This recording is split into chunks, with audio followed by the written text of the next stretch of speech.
So sorry about joining in a little bit late. I thought it would just auto join in. So we got the Fair Balisca here with the Era of Enlightenment. Scry 2, gain 2 life, exile this, return it transformed. Oh, Spell Pierce.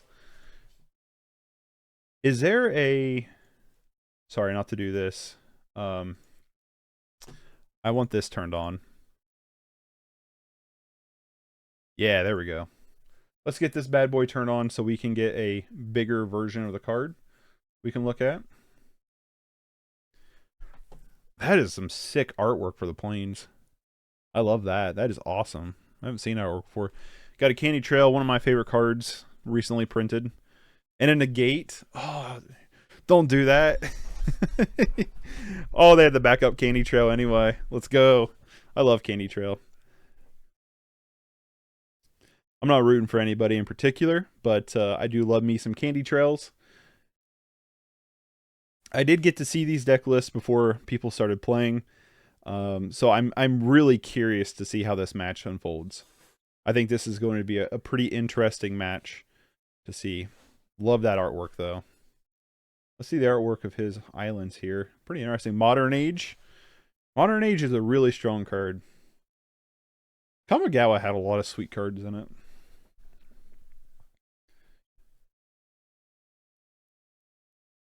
They're going to crack the Candy Trail, play another Fair Balisca. This is one of them that when enters battlefield, enters in tapped. You can tap 2 and it to draw a card, to sacrifice it and draw a card.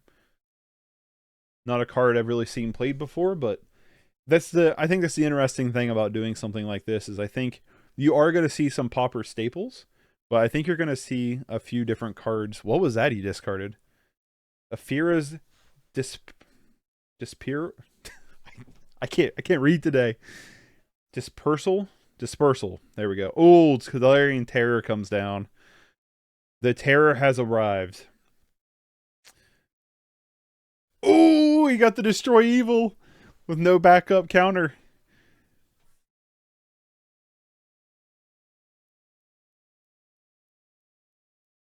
So what's this? Free Dispersal. I just said it right.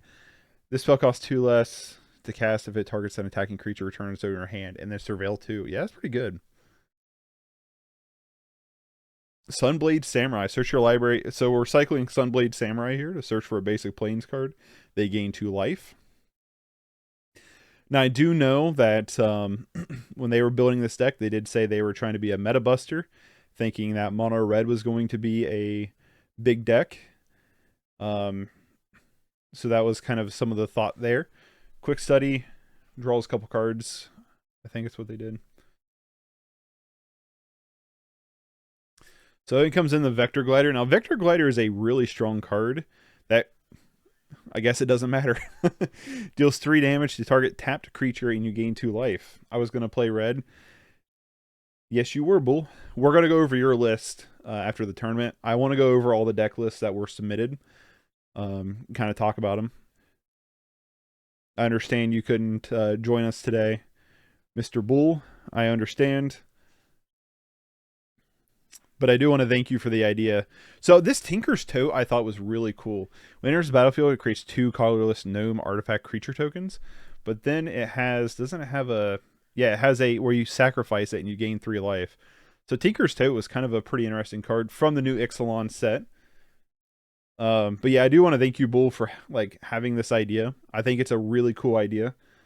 I think when you do tournaments like this, it's really fun to go outside of the box and really force people to figure things out. I think it's a really fun idea for a tournament. That's my opinion. I don't know. Like, this doesn't need to be a standard format, like a regular format, but I think it's really cool. Tap target creature controls plus 3 stun counters on it. You've been stunned. But I think it's a really cool idea for tournaments. What's up, David? Force people to think. Exactly. Hey, Sailor Bunny, thank you so much for subscribing. I'm assuming since that's a shark, that was on YouTube.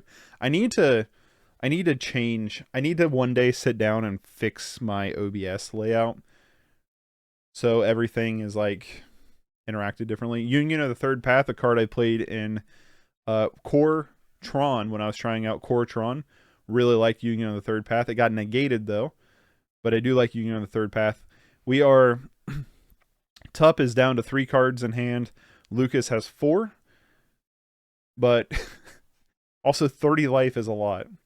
Can be whittled down pretty quick with some Tolarian Terrors, for sure, but 30 life's a lot.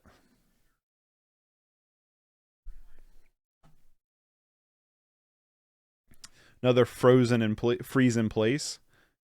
So we're locking down the gnome tokens. Look at the gnome token artwork. That is so sick. I love it. Kind of got that Aztecian flair to it.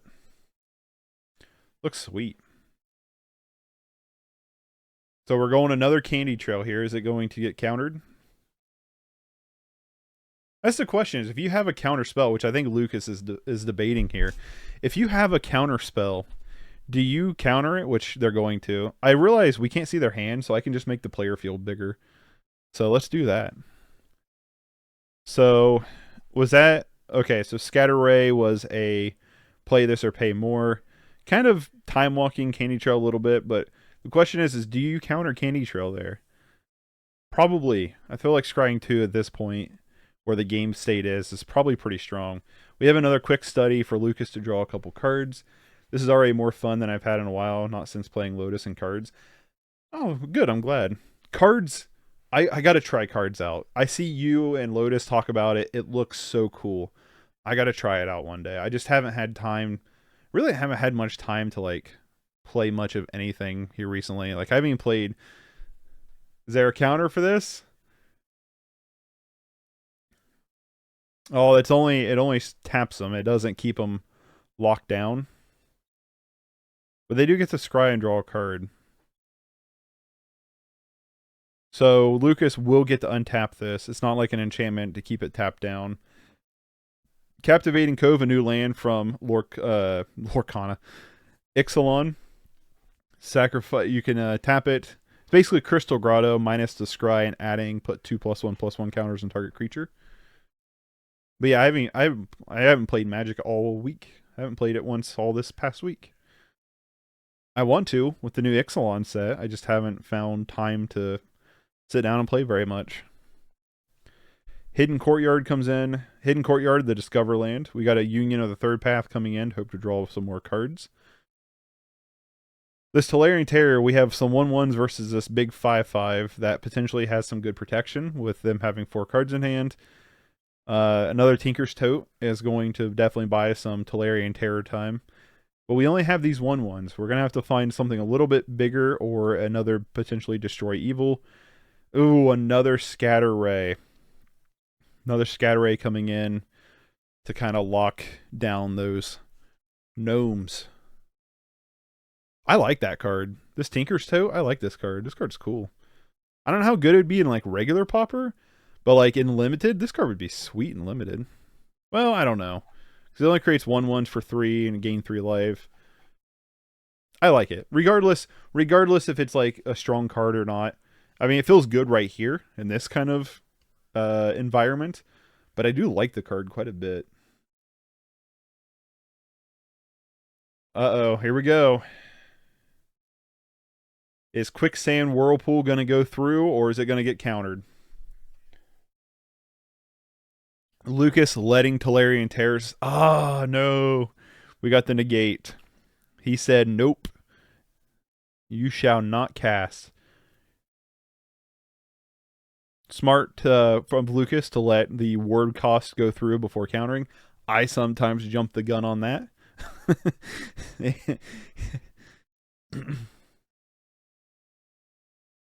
So both gnome tokens coming in. I'm curious to what the plan here is, because these little gnome tokens aren't... They're only 1/1s. There's only 2 1/1s. And Tolarian Terror is crushing in for 5. So I am a little bit curious to see... I mean, your life total, you can kind of buffer a couple takes, but I'm kind of curious to see where this is going to come in. A 6/5 Bellina's Gatekeeper. Belluna's Gatekeeper, I think. A 6/5 Vanilla However, it does have entry denied. Return target creature you don't control with mana value 3 or less to its owner's hand. So Lucas could have entry denied one of the gnome tokens to get rid of it off the, like, for permanent. But he's choosing to play down the 6/5 because these 1/1s aren't getting through the 6/5. However, Quicksand Whirlpool comes back, has a backup to take care of that Tolarian Terror. We still have a 6/5 on board, though, that I think is going to be a little bit hard to deal with. Respect the gnomes. Exactly. Respect the gnomes. Where can I put chat? Okay, let's move this. What if we did this? Put this here. Move chat back over here. This is where I need to work on my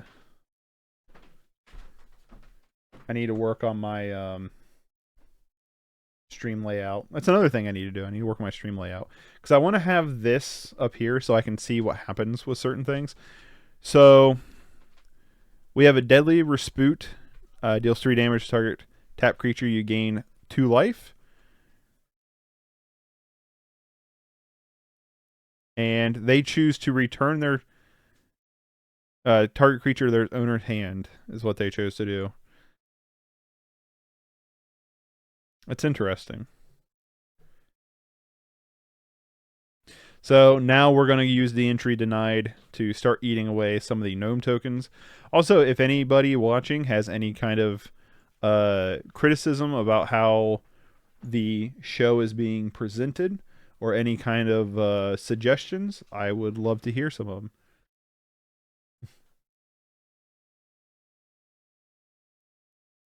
Respect the gnomes. Ooh, Soaring Sandwing, a 3/5 flyer that when enters battlefield you gain 3 life. Also has Plane Cycling for 2 if they wanted to do that. A 3/5 is a chunky flyer. That is a chunky flyer. Belina's Gatekeeper has already been used for the entry denied, and it is not a 6/5 flyer. It is just a 6/5 on an adventure. Oh, Stasis Field though comes in. Yeah, that's pretty good. Turns our 3/5 flyer into a 0/2 defender. And then Obria's Attendance. This is a 3/4 flyer of their own, so it could have been a good block for Soaring Sandwing. Also has Desperate Parry. Target creature gets -4, -0 into end of turn. We still got that Beluna's Gatekeeper on the adventure. Another Tinker's Tote comes in, creates a couple more gnome tokens. Now we kind of have a weird board state where we have a 3/4 that can just come in, and the white deck doesn't really have a good way of getting in with their creatures. Actually, is there a way to... Ooh. Hold on now.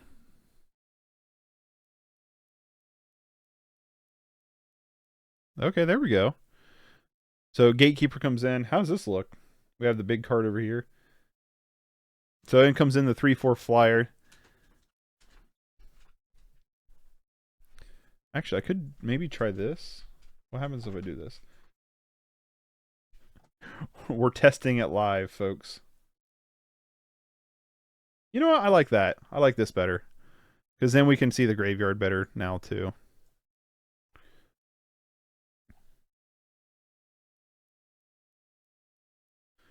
Alabaster Host Intercrosser comes in, exiles target creature until Alabaster leaves. So we're going to lock down that 6/5. That big old 6/5 gets locked down a little bit. I can move it a little bit more over to here. Surprised to not see Octoline 1-drop in white. I'm not sure what that one is. In comes in all the gnomes getting there. Hopefully trying to get in for 3 damage to knock Lucas down to 12. 3/4, it's a big creature. It's such a sweet artwork, too.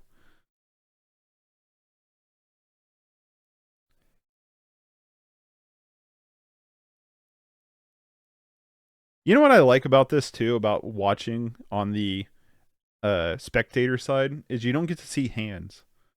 So it's really nice to just like, you're kind of just in this like, let's see what they're going to do kind of thing. Because sometimes when you watch tournaments, you know it's in their hand and you're just kind of like, I don't know, it kind of takes away from the, ooh, what's this, you know? It's a Scry 2 craft with artifact for 1/4 flyer, which gives other creatures flying. It could have just been overlooked. That's definitely something that could have happened. You know, Ixalan did just come out, so it could just be overlooked where the set is brand spanking new. Although we have seen a couple new critters, a couple new cards here by Tup from the new set. Lucas, I don't think has a ton of new Ixalan stuff from what I remember looking at his deck. Matter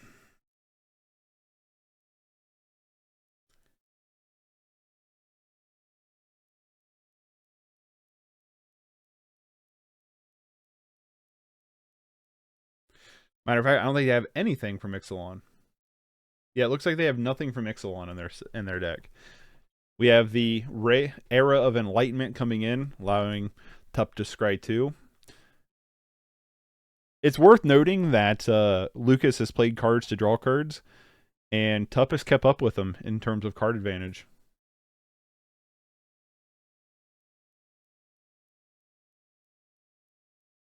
That I think is pretty interesting on its own. Scry 2 is underrated. Scrying is, I agree. I think scrying is an I don't know if it's underrated, but it's a very strong mechanic. I personally like to scry 2 with Candy Trail. Impede momentum. Tap target creature, put 3 stun counters on it. Locking down some more of the gnome tokens. Trying to get in with that 3/4 flyer. Trying to hold off some of Tup's attacks. Trying to whittle down some of that life total. Tup has gained a lot of life this game, and they're about to gain 2 more thanks to Era. What does Era flip into? Is it a 2/2? I wish Magic Online would let you see the backside.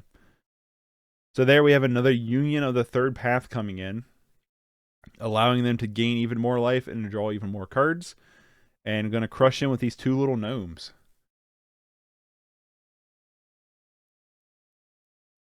Tub has been able to fight through this wall of not only Tolarian terrors, but also this wall of just pure counter spells. So we have another Modern Age coming in, allowing Lucas to dig even more, to get even more card advantage, but also that's going to flip into a 2/3 flyer. That's going to have some nice board presence as well. Ooh, another Attendant coming in. Now this 3/4 flyer is going to be a pretty good blocker against what Tup's doing with their gnomes. So that's pretty... I think that's going to be that's a pretty hard card to want to see here. However, we have ourselves the Fair Beliska being sacrificed to draw some cards. Right, that's the draw one. Yeah. We have the Hand of Enlightenment flipping around to be a 2/2 first striking monk. Oh, what do we got going on here? Another Soaring Sandwing. So these attendants and the Sandwing are gonna argue with each other. No headway is going to be made, but they're going to definitely have some words to say to each other. Modern Age allowing Lucas to dig even more. We should still have, I would assume, some terrors. Well, there's one right there. Typically, terror players play 4. I'm not going to say if they're playing 4, but typically. And these terrors are going to be a terror for sure. He's going to get in with both 3/4 flyers. Lucas is down to 1 card in hand. The Sandwing and this Attendant are going to block each other, basically. 3 more damage is going to come in. And they're going to freeze in place the Sandwing. Interesting to do a freeze in place before combat there. But also, it is worth noting this Alabaster is going to untap. I doubt Tup will attack with it. If this Alabaster dies, they get back their 6/5 giant soldier. Artwork is so sick. What's up, Med? Hey, I'm the third player. Thank you for hosting this. Yeah, for sure. For sure, for sure. Lucas says misplay a lot in chat. Yeah. I'm excited to see your deck as well. Excited to see what comes about. We have a Destroy Evil to take down this Terror. Now, I am curious to why go after the Terror here and not... Well, because it's Destroy target 4 more, ain't it? Never mind. Well, creature with toughness. So you could have took out one of these attendants if you wanted to, opening up some air attacking. But, yeah, the 5/5 is probably the better choice here. We are going to see Modern Age flip. But I hope I'm saying your name right, Dimitri, on Medvedev. I hope I'm saying that right. I'm very, very bad with name pronunciations. Another attendant comes down. And these 3/4 flyers are putting up a heck of a wall against what Tup is doing here. Also, I don't know if I'm saying Tup's name right. Tuprewm? Tuprewm? Like I said, I'm not sure if I'm saying that right. I apologize. I've just been shortening it to Tup. So I could be very wrong on that. So I do apologize. That's correct. Well, good. I'm glad I got the name right. I'm not very good with names, but I try. Sunblade Samurai coming in, a 4/4 Vigilance. We have just this this huge board state that I think is going to inevitably close the game out on Lucas here, as Lucas goes down to 1. I mean, Lucas has a decent board, but they have 1 card in hand. 1, 2, 3, 4.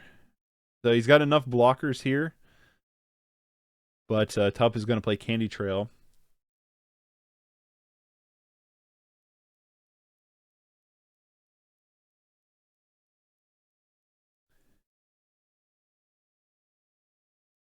Yeah, sorry, Dimitri, too. You got the buy on this one. I know getting the buy on tournaments is never fun, but it's a free win, I guess, right? You know? But thank you for doing it as well. You know, we got 3 players to do it. So I just want to thank you for being a part of my first tournament. And it's gonna be a fun couple rounds. We'll put it that way. It's already been a pretty interesting match 1. We have a double block here on Sunblade Samurai. I am curious to why not the full-on attack there.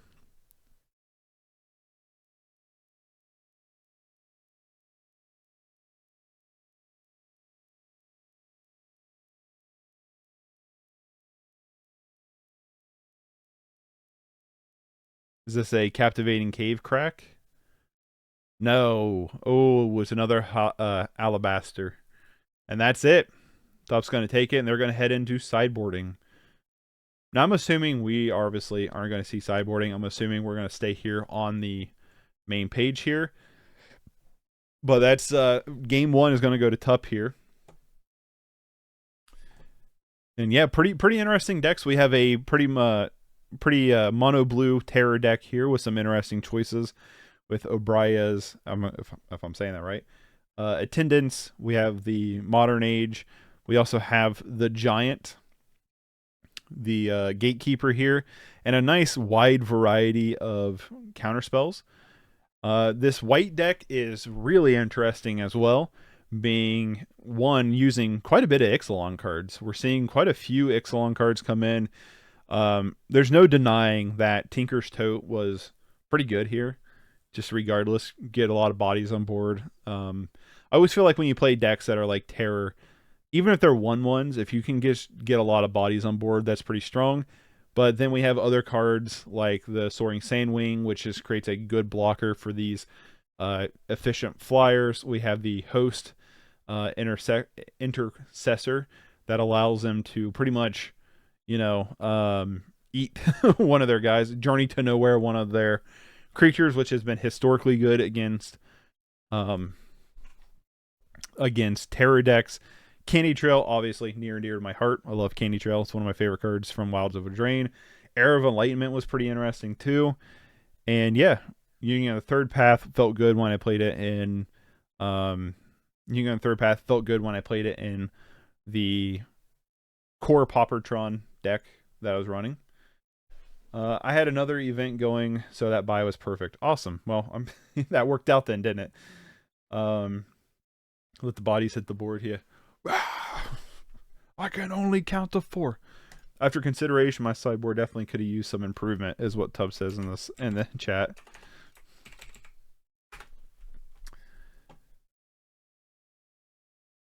The interesting thing of today's tournament is going to be whoever comes across as the winner here, if they lose in the next round, then it goes into pure chaos, right? So that's going to be pretty interesting. We got an island leading out of the gate for Lucas and a plains leading out from Tubb. Again, these I want these. I want these plains lands. That's so cool. Like, that is just a sweet artwork. I do like Lucas's island, so from Crimson Vow. Captivating Cave coming in. I wonder if Captivating Cave in like regular Pauper, if there's situations where Captivating Cave, Arrow of Enlightenment getting Spell Pierced again, very reminiscent to last match. But I wonder if there's going to be a build where Captivating Cave is going to be the better choice over Crystal Grotto, and I don't know. You know what I mean? I don't know if there would be. We have a Hidden Courtyard coming in. I would love to see this Discover ability get hit today. I think that'd be pretty cool. Takes 6 lands, 5 mana, and tapping it to activate it, though. Modern Age coming in. Good card to get on the board pretty early. Also presenting potentially some kind of counter backup. We've seen the Modern Age be an all-star in decks like Coggates. Very, very strong card.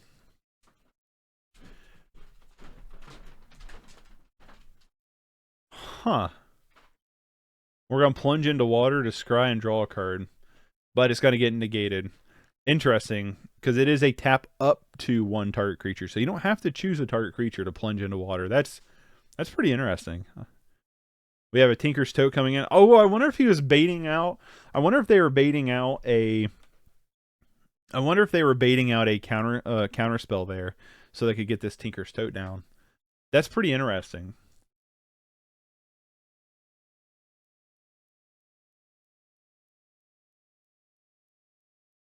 I also want to say too, between the Discord, between the usernames and the names submitted on Melee, I have like 3 different names for a couple people.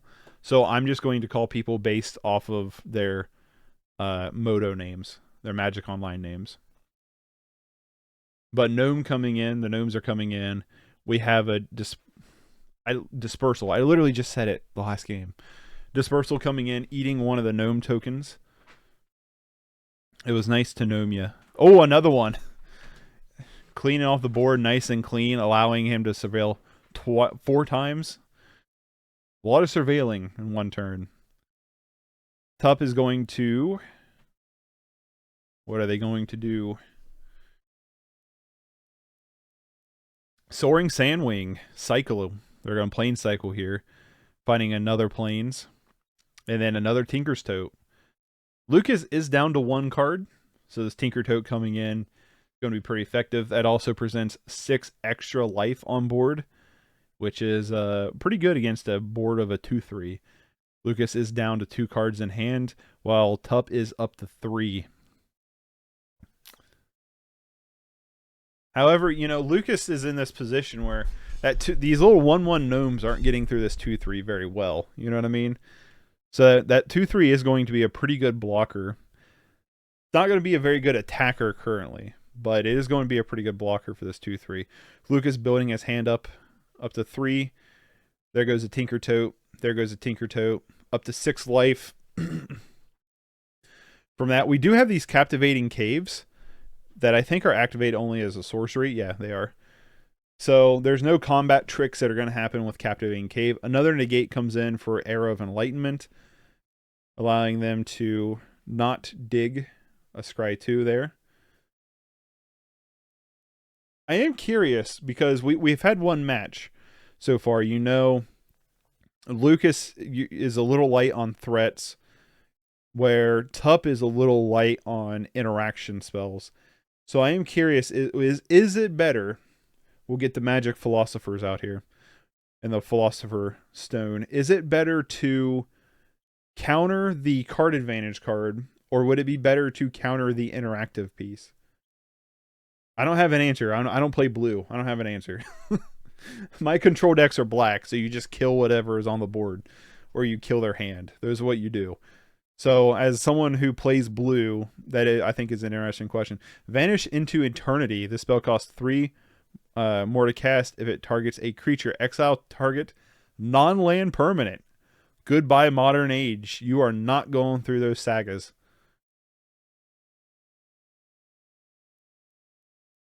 That's a cool card. This Vanish into Eternity.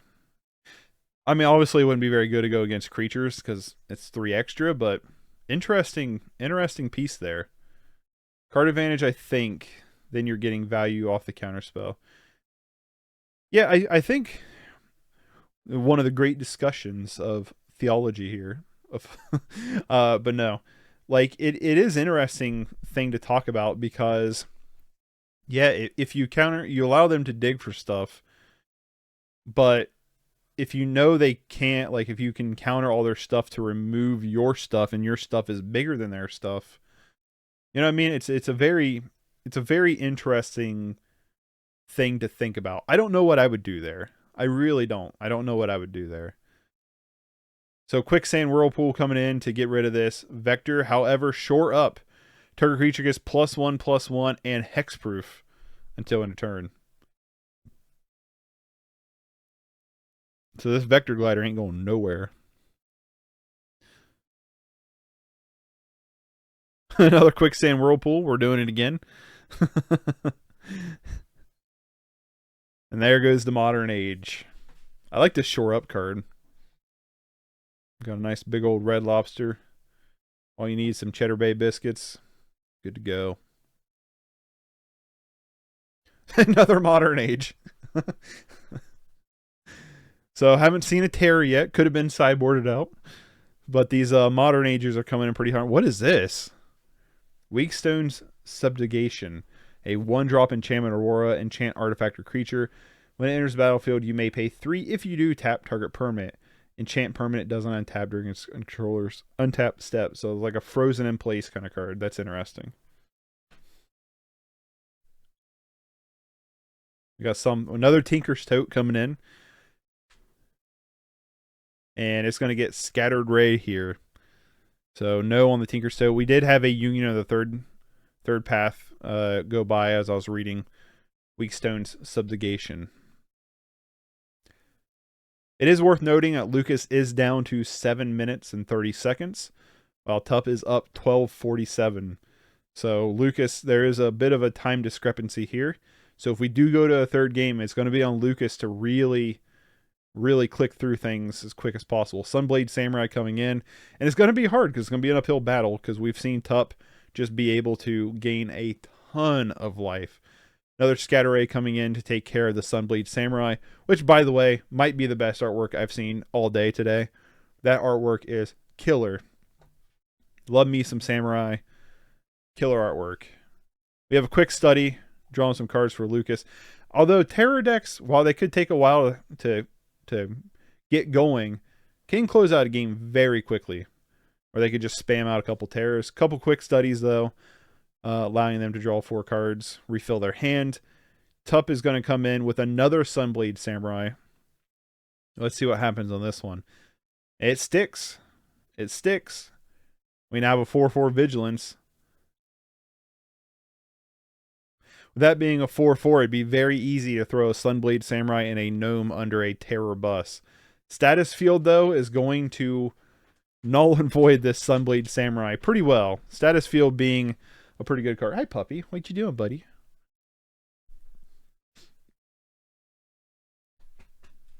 We have a puppy coming in and say hi.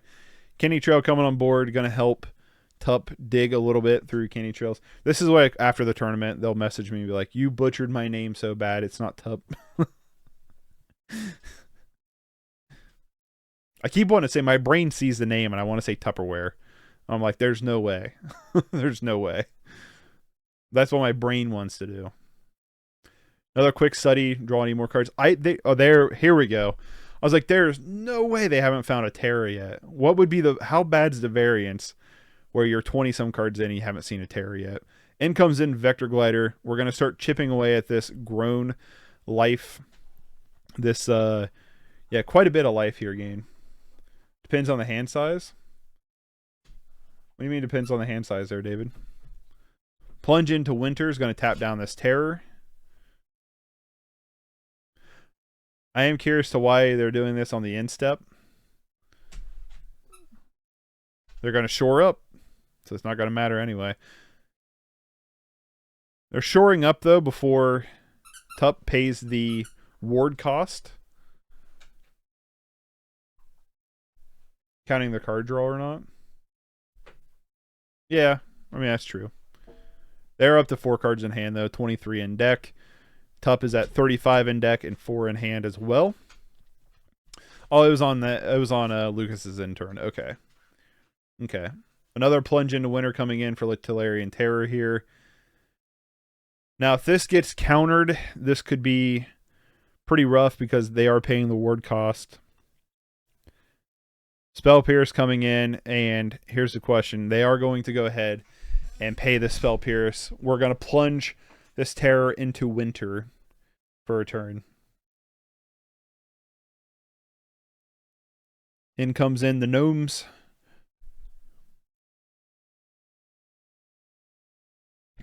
I will say Tup is in kind of a tricky spot here because these Terrors are just terror. You know what I mean? They're just pure terror. A Frozen in place going to lock down that Gnome token, allowing them also to scry 2. They go 1 top, 1 bottom. I guess I should be reading off how they're scrying, right? In comes in that big old 5/5. They're going to take out the Sunblade Samurai. Maybe not. They might just take it. If I was them, I might just take it. Yeah, because, I mean, you're at 31, right?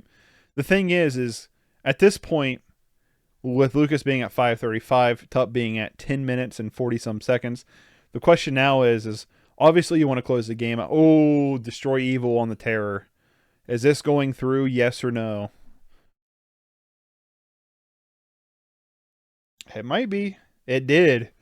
That's a big move. Because you got to think, like, you know, you have 30-some life. You can take some shots. You can kind of draw the game out, play to that clock a little bit, which is, I know the clock is a conversation of debate. Oh, here comes another Terror between Magic players with Magic Online. It's a tool that you can utilize to your advantage, and I'm not opposed to using it. I think there is a difference when you know that you are 100% dead and you're just playing to it, which you could argue it's like, you know, you need to play to beat the clock. That's on you, not me. But like if you know somebody's going to go infinite, like if Callie is playing like Ultratron and you know they're infinite and you're not going to win, like you can just scoop and move on, right? Especially because you know someone like Callie is not going to time out with that deck. Another Destroy Evil to hopefully clean up this Terror. So you can use this clock to your advantage, and if Tup just plays the game out, kind of stalling out Lucas, even if they go to game 3, it'd be unlikely that Lucas is going to be able to close out the game because of that clock. The thing that's really interesting about Tup's deck is this kind of stall board state that it does. Seems really strong against Terror, who, you know, with Terror, you want to close the game out with Terrors. You want to control the board, close the game out with Terror. And when you're playing cards that either shore up your board or shore up your life total, it's going to be hard to close that game out with Terror. We've seen this deck fight through a litany of counterspells fairly well.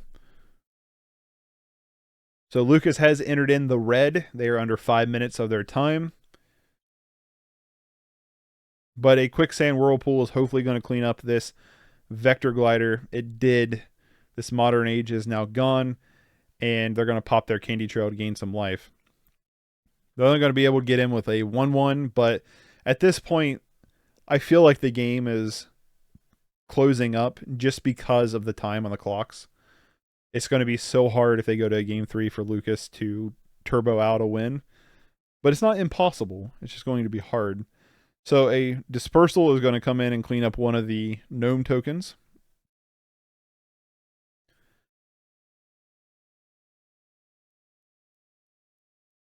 Now here's the question: is we have the land? Are we hitting courtyard here, or are we captivating cave? Because I think that is the discover ability is only activate only as a sorcery. Don't really need to do it when you have a soaring sand wing. However, that is going to get scattered raid though. And comes in the 1/1 gnome. That is another thing is when you're playing decks that are like this terror deck and you have the clock, you're up on clock like this, you could just play out cards and make them interact with you. That is another way you can kind of help tip the scale of the clock in your favor. In comes in that gatekeeper though. This card is cool.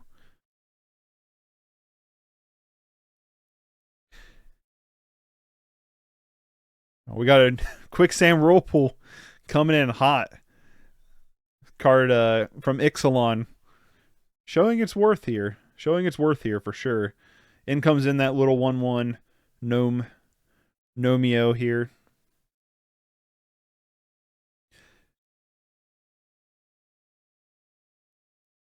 Subjugation coming in to lock down that gnome though. With Tup being down to 1 card and Lucas at 3, we're just looking for those final removal, those final creature pieces. Considering we've seen very little creatures, I wonder how many of them were sideboarded out there. They're going to draw a card off of the Fair Balisca. I don't know if I'm saying that right, but that's how my brain wants to say it, so that's how I'm saying it. Gosh darn it. In comes in another Sunblade Samurai. It looks like it's going to, it's going to meet a counter spell. So I wonder if they sideboarded out some of their creatures for more counter pieces.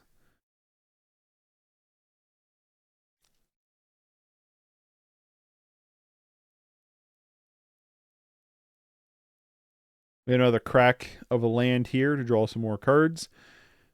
It is worth noting a lot of their lands, while they are utility, does make you sacrifice them to activate them, so it can hurt you. We've seen Tup have a lot of high-cost creatures like Soaring Sandwing, but here comes in a Soaring Sandwing. Gain 3 life, 3/5 flyer. We'll see if, and a Candy Trail to back it up. We'll see if Lucas can find a piece of interaction for Soaring Sandwing.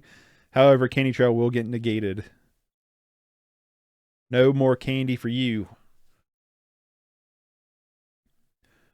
Yep, there's the Weak Stone Subjugation. Are they gonna? I would assume they're gonna pay the 3. Yeah. I was like, I don't know why you wouldn't. So we have this weird stall board here where Lucas is down to 13 cards. A terror is coming down on the board, but they're down to almost 3 minutes. I think Lucas does need to just start, honestly, just start passing turns. They are down to 0 cards in hand, but a Destroy Evil is going to come in and clean this terror up. And I gotta say, I don't know where Lucas comes back from here. That terror being gone, this is not looking great for Lucas here. Even though Tup isn't presenting really much on board to do with, to fight with, they do have just a huge time discrepancy. Almost 5 minutes on clock. That is going to be a big thing. Plus another Ray of Enlightenment coming in to scry 2. They're going to gain some life, and they're going to get a creature out of this Ray of Enlightenment. Can we be honest here and just say that sagas are awesome? They put both cards on top. I really like saga cards. I'm a big fan of the saga cards. Urza Saga, this Ray of Enlightenment's cool. Another Sunblade Samurai putting even more pressure down. So, yeah, quite a bit going on here. In terms of board presence, Weak Stone Subjugation. I like it, Lucas. I like it. You're fighting the good fight here. You're putting it in there. Let me know how many lands Tup is running in the match tournament. My vote is 17. I don't want to say since the deck lists aren't available, so we'll get to it when we get to it. Time will die on time. Yep. Or getting decked. I like it though. Lucas is fighting the good fight. He is locking down Tup's board. So this is pretty funny. But yeah, I like saga cards. Modern Age, Okibana Raid Reckoner. I really like the saga cards. I like them a lot. I'm a big fan. Comes in a 4/4, gonna cut Lucas's life in half. And yeah, I think this is about over for Lucas here. Modern Age coming in. Come on, I want to see it. I want to see. Oh, we're getting the GGs. I want to see him lock down the creatures. Just fight the good fight. I wanted to see it. Now all Tup's really got to do is just swing here and call it a day.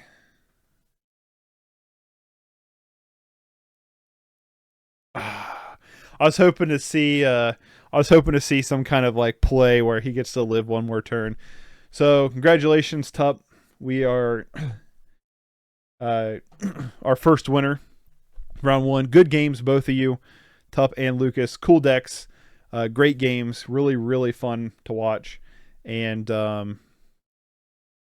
what is that card? When did I ever get that card?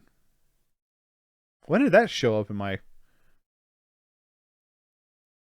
whatever. So now that should lead into the next round.